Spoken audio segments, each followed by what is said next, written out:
D'après des sources crédibles, Maghreb Intelligence a appris que de vives tensions ont émergé entre le Palais Royal et Emmanuel Macron, conduisant à une rupture définitive des relations.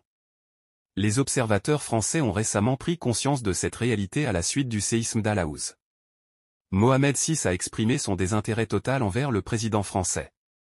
Un ancien ambassadeur français en poste à Rabat a déclaré que tout dans la posture, le comportement et les déclarations d'Emmanuel Macron déplaient à Sa Majesté.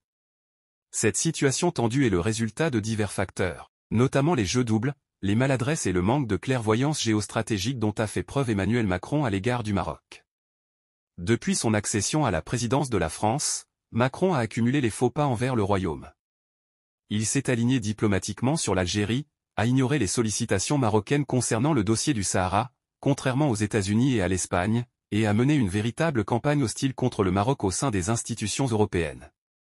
Au Palais Royal, on estime que la patience a atteint ses limites. Des sources bien informées à Paris ont révélé à Maghreb Intelligence qu'il y a 2 ans, un échange téléphonique entre les deux chefs d'État s'est très mal passé. Emmanuel Macron a demandé à Mohamed VI des éclaircissements sur l'affaire Pegasus.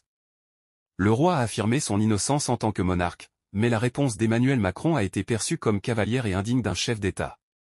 En colère, Mohamed VI a raccroché au nez du président français et depuis, il refuse de le rencontrer ou de lui répondre au téléphone. Il est important de noter que selon un connaisseur des relations entre les deux pays, Emmanuel Macron ne pourra pas utiliser le prétexte du séisme pour renouer avec le roi. Avoir un mot tout particulier pour le Maroc et le peuple marocain, qui a connu hier une tragédie qui nous touche tous.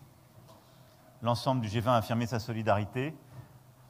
La France a eu l'occasion de le faire dès les premières heures. J'ai envoyé à Sa Majesté le roi Mohamed VI évidemment un message directement. Nous avons mobilisé l'ensemble des équipes techniques de sécurité pour pouvoir intervenir quand les autorités du Maroc le jugeront utile. Et en tout cas, nous sommes mobilisés, les échanges se font entre ministres et techniciens. Et nous avons ce matin mobilisé la Banque mondiale, le FMI, l'Union européenne et l'Union africaine pour, ensemble avec la France, justement marquer aussi un engagement fort de soutien au Maroc, au peuple marocain pour la reconstruction et l'aide financière dans ce contexte. Au Maroc, on attendra simplement son départ de la présidence française. Les tensions restent vives et il est peu probable qu'un rapprochement se produise tant que Macron sera à la tête de la France.